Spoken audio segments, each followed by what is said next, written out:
ولا مستأمن، وإنما تفعل الأفاعيل باسم الجهاد، باسم الإسلام، من أجل أن ينشأ جيلا يكره هذه الفريضة المحكمة، يتبرأ منها، ينفر حين يسمع كلمة الجهاد. ولكن كما قال جل من قائل: ويمكرون ويمكر الله والله خير الماكرين، ومكروا مكرا ومكرنا مكرا وهم لا يشعرون. فانظر كيف كان عاقبة مكرهم. هؤلاء الذين حرصوا على أن يصطنعوا هؤلاء العملاء وتلك التنظيمات المصنوعة من أجل أن يشوهوا صورة الجهاد، أبطل الله عز وجل كيدهم ورده في نحورهم.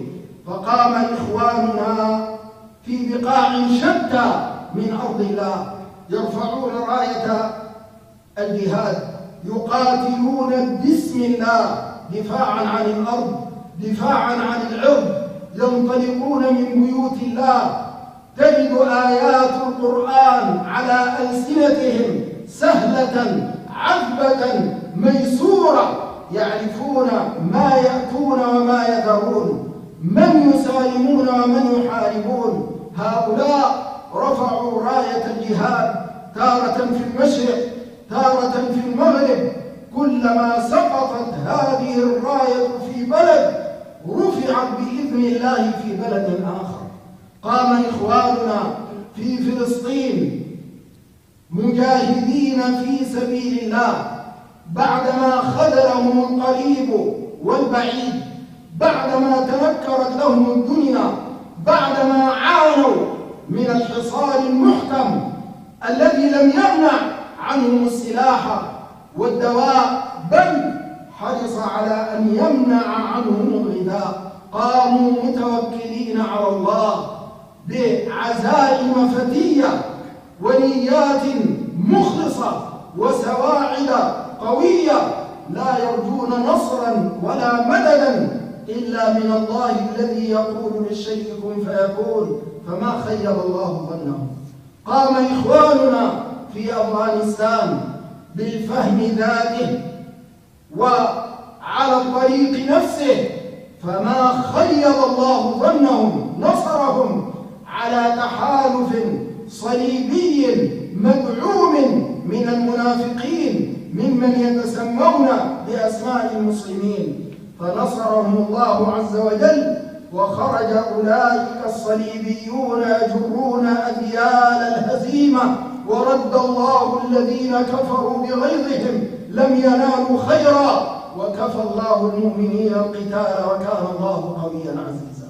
أيها المسلمون عباد الله، هذه الأحداث التي كانت في الأيام التي مضت في أفغانستان وقبل شهرين أو ثلاثة في أرض الإسراء تزيدنا يقينا بأن وعد الله حق، وأن الله لا يخلف الميعاد.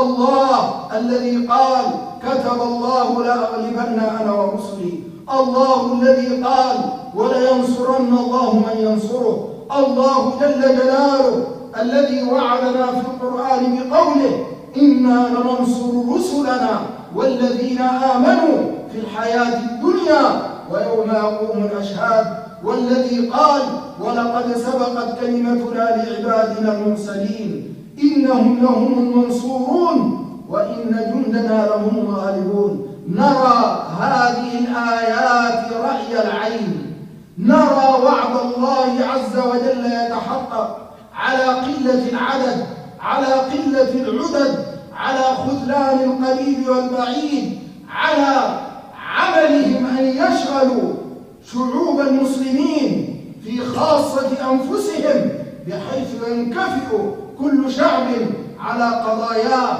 على مشاكله. الله جل جلاله أرانا آياته.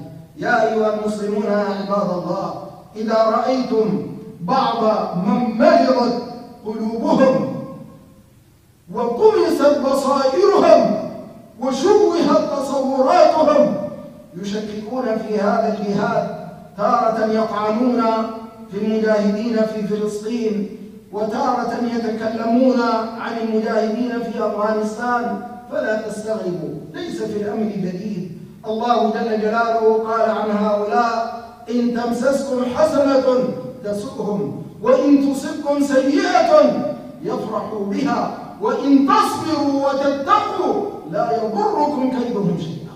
كانوا في الماضي القريب يسخرون من المجاهدين بفلسطين، يقولون: ما هذه الصواريخ العبثية؟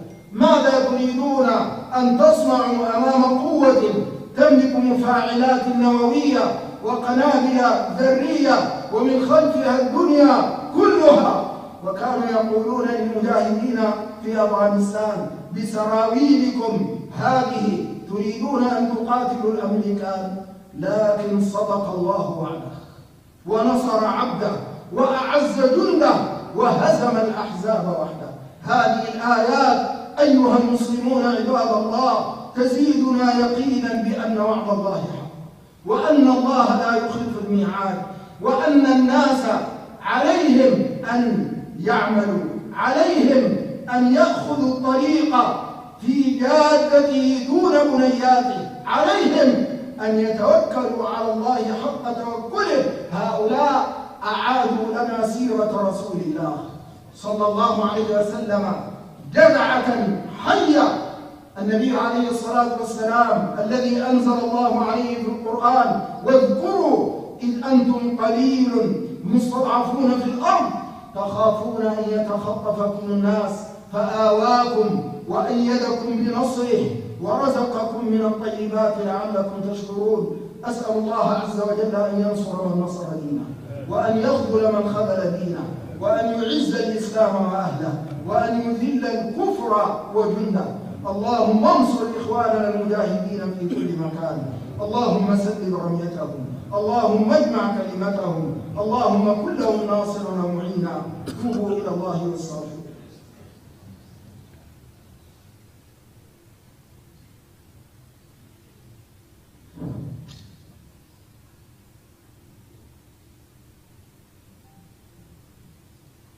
الحمد لله رب العالمين، والعاقبة للمتقين ولا عدوان إلا على الظالمين، وأشهد أن لا إله إلا الله إله الأولين والآخرين، وأشهد أن نبينا محمدا عبد الله ورسوله الرسول الأمين، بعثه الله بالهدى واليقين لينذر من كان حيا ويحق القول على الكافرين.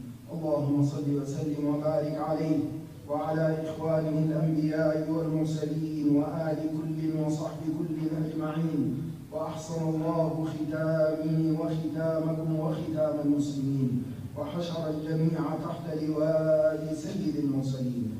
أما بعد أيها المسلمون فاتقوا الله حق تقاته، وتوبوا إلى الله جميعا أيها المؤمنون لعلكم تفلحون.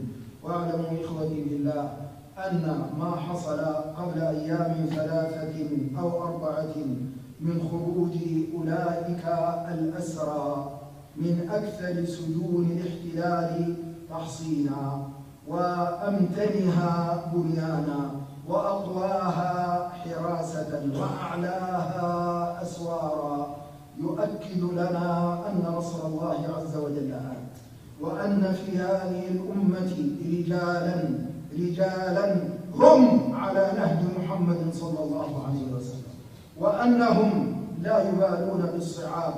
هذه الحادثة التي أوقعت الرعب في قلوب أعداء الله عز وجل تعيد للمسلمين تاريخ الجهاد ناصعا نقيا. فإن الناس لطول عهدهم بالجهاد ولغربة الجهاد عنهم ظنوا أن الجهاد لا يكون فيه معصية، أن الجهاد لا يكون معه هزيمة، أن الجهاد لا يقع معه أسر. هكذا يظن بعض المسلمين أن المجاهدين لا بد أن يكونوا أنقياء أصفياء من الذنوب، وقد غفلوا أنه كان في جيش رسول الله صلى الله عليه وسلم من قال: يا رسول الله اجعل لنا ذات أنواط كما لهم ذات أنواط.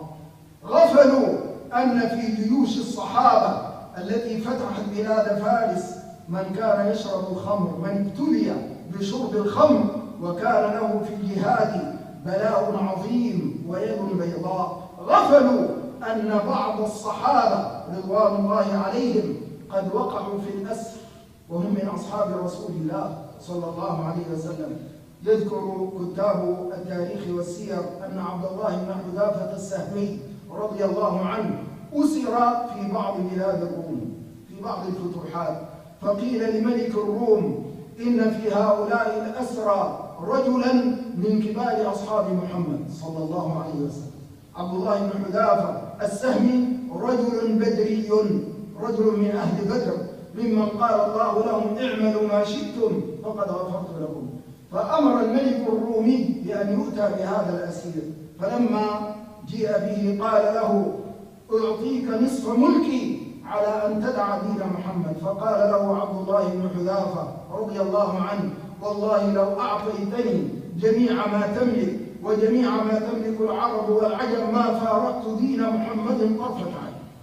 لما لم ينفع الترغيب لجأ الملك الرومي إلى الترهيب، أمر ببقرة من نحاس فأحميت جعل فيها زيتا يغلي، ثم جاء برجل من أسرى المسلمين فأمر بأن يلقى في ذلك الزيت، فنظر عبد الله بن حذافة إذا اللحم يتزايل عن العظم وإذا العظم يذوب من شدة الحرارة فدمعت عيناه.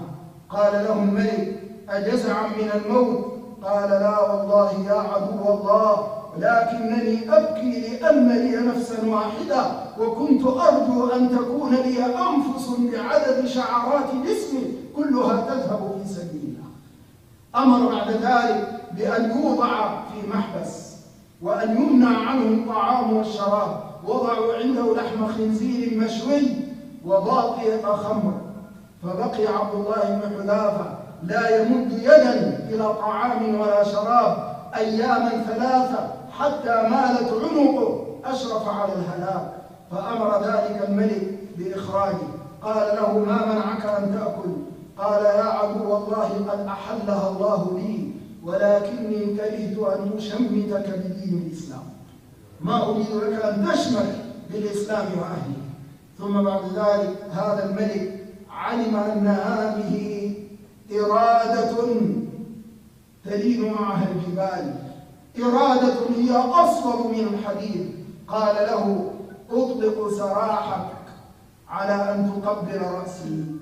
قال لا، بل تطلق سراح المسلمين جميعا. فوافق ذلك الملك على هذا العرض، فقبل عبد الله بن حذافة رضي الله عنه رأسه فأطلق سراحه. يقول الذهبي رحمه الله ولعل الإسلام قد وقع في قلب ذلك الملك. لما وصل عبد الله بن حذافة إلى المدينة استقبله عمر رضي الله عنه على مشارفها وقال حق لكل مسلم أن يقبل رأسك وأنا أول من يفعل. هكذا أيها المسلمون هؤلاء الأسرى في سجون الاحتلال مضى على بعضهم 20 سنة وعلى بعضهم 40 سنة وغيرت أبواب الحديد مرارا، لكن إرادتهم لم تتغير. هم يعلمون أنهم يطالبون بحق وأنهم على طريق الحق وأن الله عز وجل ناصرهم. أسأل الله عز وجل أن ينصرهم وأن يثبت أقدامهم وأن يقوي شوكتهم وأن يجعل الدائرة على من خذلهم. اللهم أقم علم الجهاد واقمع أهل الزيغ والفساد وانشر رحمتك على العباد يا من له الدنيا والآخرة وإليه المعاد. اللهم أصلح لنا ديننا الذي هو عصمة أمرنا، وأصلح لنا دنيانا التي فيها معاشنا، وأصلح لنا آخرتنا التي إليها معادنا، واجعل الحياة زيادة لنا في كل خير، واجعل الموت راحة لنا من كل شر. اللهم فك أسر المأسورين من المسلمين، اللهم فك أسر المأسورين من المسلمين، اللهم فك أسر المأسورين من المسلمين، اللهم فرج همومهم ونفس كروبهم واربط على قلوبهم وكن لهم ناصرا ومعينا يا خير المسؤولين ويا خير المعطين. اللهم اغفر لنا ما مضى من ذنوبنا واعصمنا فيما بقي من أعمالنا وارزقنا أعمالا صالحة ترضيك عنا. اللهم إنا نسألك التقى والهدى والعفاف والغنى، نسألك فعل الخيرات وترك المنكرات وحب المساكين. اللهم إذا أردت بعبادك فتنة فاقبضنا إليك غير مفتونين المفتونين. اللهم اغفر لآبائنا وأمهاتنا وارحمهم كما ربونا صغارا. اللهم اغفر لمشايخنا ولمن علمنا وتعلم منا. اللهم أحسن إلى من أحسن إلينا. اللهم أحل علينا في مجلسنا هذا رضوانك الأكبر الذي لا سخط معه. اللهم اجعل وجوهنا جميعا من الوجوه الناظرة إلى وجهك الكريم برحمتك يا أرحم الراحمين. اللهم صل وسلم وبارك على سيدنا محمد وعلى جميع المرسلين، وأقم الصلاة.